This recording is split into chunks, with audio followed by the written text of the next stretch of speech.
Now, imagine being in a foreign country and then being forced to have sex with prostitutes.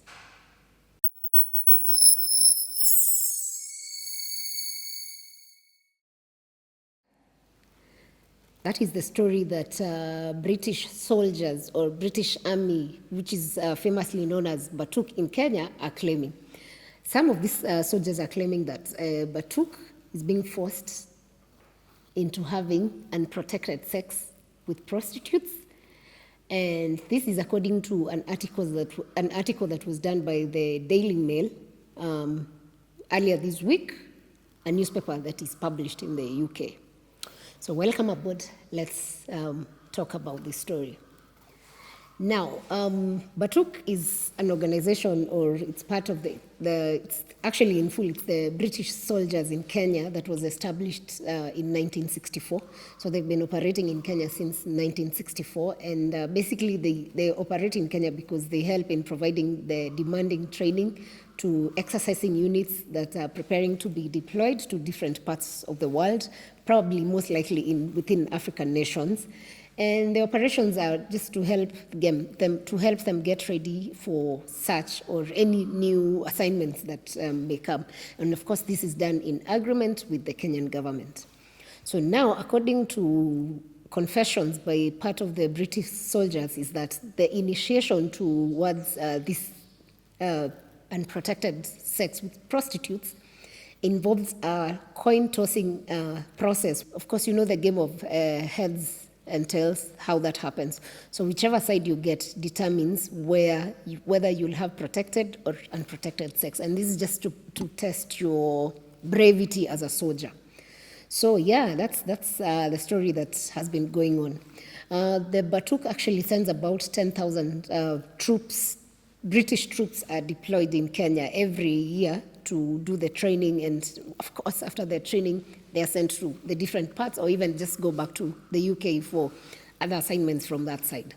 So now, according to the BATUK website, it says that BATUK are expected to play 4 key roles: tackling terrorism, humanitarian assistance, peacekeeping in Africa, and illegal wildlife trade. So they're supposed to help with that. So those are the key roles that they play. But then again, now there are new claims around what other things that they do besides what is expected of them. The claims into forced sex with prostitutes have sparked fears that some of the squad's members or the private soldiers then could contract or maybe have contracted HIV/AIDS. The claims have alarmed the defense chiefs because of the high rates of HIV/AIDS in Kenya. By now, of course, you know the HIV rates in Africa are a bit higher than in the first world for different reasons. And just to give you perspective, according to the Ministry of Health in Kenya, about 1.3 million Kenyans were living with HIV as of December 2023. On their return back to the UK, the soldiers were then questioned about their experience and on the use of prostitutes who hung around the base for a study which has been now published in the British medical journal Military Health, where this report that was done by the Daily Mail came from. One of the soldiers who spoke to this magazine and whose name was, of course, not shared, told the ministry that when this unit deploys on exercise to the BATUK, they have an initiation ceremony for all the new soldiers who haven't been deployed to Kenya before. So it's a thing of like you being welcomed to the Kenyan community. So the more senior soldiers then would flip a coin. Heads, you could use a condom. Tails, you could not use a condom. The report was written reveals that although a guide to sexual health is issued on arrival in the East African country, that is here in Kenya, the number of soldiers seeking help for related diseases, that is STIs and HIV, has increased compared to the UK-based troops, that is the other troops who are just based in their home country. It also found that a third of the squaddies could not remember being given the advice. That is where the issue of sexual health is shared. So most of them were saying they have no idea that they didn't receive such information. The report said that the risk of catching an STI from a prostitute not only has the potential to reduce the operational effectiveness of the unit, but also presents a global reputational risk. See what the UK is worried about, that their reputation will be destroyed in addition to their operations being ineffective. Begs the question, do they think about what happens to the Kenyan prostitutes then? Assuming one of the soldiers is positive and maybe a prostitute is not, and then you have unprotected sex, then are we even thinking about the Kenyan women who are involved in this whole process? Begs the question. And I think maybe that's something that, as they raised their issues, that's something that they should have highlighted, because Kenya is where you're practicing this thing, which I feel it should have been addressed, but was not. So anyway, from this whole issue, the former Army intelligence officer by the name Philip Ingram criticized the military leadership of the incidents of sexual health as part of an annual training for all service personnel, meaning they usually get training on the same, so he doesn't understand why then the soldiers are going through that. And he said that to hear that soldiers are being forced into some form of sexual initiation ceremony where HIV rates are very high shocks to me to the core. Once again, he said it highlights the failure in leadership and that the culture in the army is still fundamentally broken. The report warned a growing use of prostitutes close to the British base in the Nanyuki area, that with some services even offered at barber shops. That, what is of concern, as a soldier, you go to a barber shop for, your normal shave and all that, or grooming, whatever thing you're doing, and then you say you're forced to have sex. Just think about it critically. How is it that a barber shop harbors prostitutes? That doesn't make sense. That tells you that this is a business that runs, and it's an ecosystem where just things are made to function that way.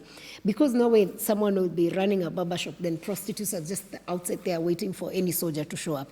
It doesn't work like that. Must be a system where even these soldiers are involved in then asking for some of these services from the prostitutes. Because we cannot just sit and blame that prostitutes are giving in to the soldiers. It's not one way. Then these senior soldiers or senior guys who are leading this army know about it then, because no way such a thing will be happening, and it's just by accident that prostitutes were there. He spoke and said that one day when the haircut was complete, he was ushered towards a back room and shown a number of female sex workers, according to the report. The barber then asked if he'd like any extra services. The officer told how he was shocked at how suddenly the events unfolded, and said they related the encounter to demonstrate to other soldiers. Why he was sharing this is that to ensure that other soldiers get to understand what happens, and also know how to politely decline any similar offers. That's why I'm saying it must be a systematic problem in the BATUK sector, because then if this soldier who was speaking of something that happened to him, and then now the new recruits are going through the same, it means it's already in the system. So I think that's a failure on the BATUK themselves, and especially their leadership. In Kenya previously, BATUK have been accused of other issues that they've caused, and especially human rights violations within the community which they operate. And some of this, so far, according to the Kenya Human Rights Commission, so far we have over 40 cases of human rights violations that have been documented by the civil societies.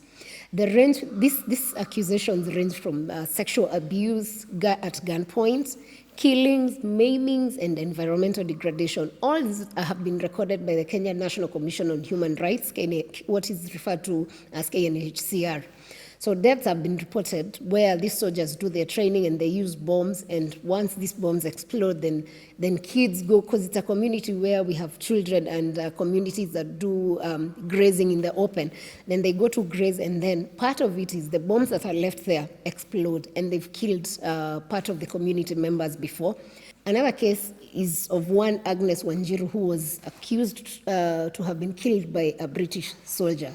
It's sad to say some of these cases then that have been reported have gone unresolved for over 3 decades, according to the KNHCR, while again they accuse the government of turning a blind eye to the atrocities that these BATUK members have caused the communities. Back to the story of Agnes Wanjiru. Agnes Wanjiru's story was everywhere in the media because she was last seen with the BATUK soldiers, or she was seen with several of them, and then after that, she disappeared.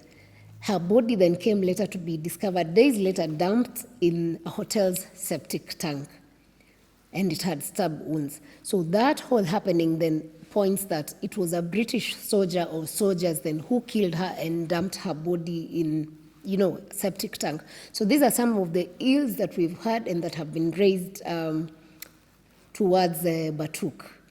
Now, back in the story of the soldiers, the Ministry of Defense spokesperson said that all sexual activity which involves abuse of power, including buying sex, whether in the UK or abroad, that is now meaning for them, it's even here in Kenya, is there abroad, is prohibited, and that they are committed to preventing sexual exploitation in any form. Here in Kenya, the British High Commissioner has said that the rules have tightened significantly in recent years, referring to the report as a historic nature. My concern is whether it is historic or it's new. It's only fair then we get justice if it's a historic case. If it's current, then we need to deal with this menace, because you cannot have soldiers in a society where then they take advantage of the poor or people who have decided to be in prostitution as a way of life. And the article seems to, according to her, to the British High Commission, to have stemmed from a news research article just published, but which actually relies on interviews with 9 soldiers. It does not matter whether the soldiers were 9 or 2 or 1, so long as they gave information that affects them in their line of duty, then it matters. Number 2, whether those 2 or 10 or 9 soldiers were having unprotected sex with Kenyan prostitutes, then the lives of these Kenyan prostitutes matter. They are human. So my conclusion to this story would be, prostitution may be illegal in Kenya, as it is, because it is illegal. But then that doesn't make the prostitutes less of human beings. I think it is important that we treat them with respect as humans, as they deserve, and also stop the exploitation and respect them as humans. Whether you're a BATUK soldier or just a normal Kenyan, then we need to respect our women who are in that sector also, and maybe also the men, because I don't know. The story here in particular is about the women. So yeah, that's my take. And I hope BATUK and the government, the British government, will actually actively work on this case, and not just this alone. And as they work on this case, then they need to remember the prostitutes they are talking about. They are Kenyan women, and they are Kenyan human beings. Let's treat them with respect.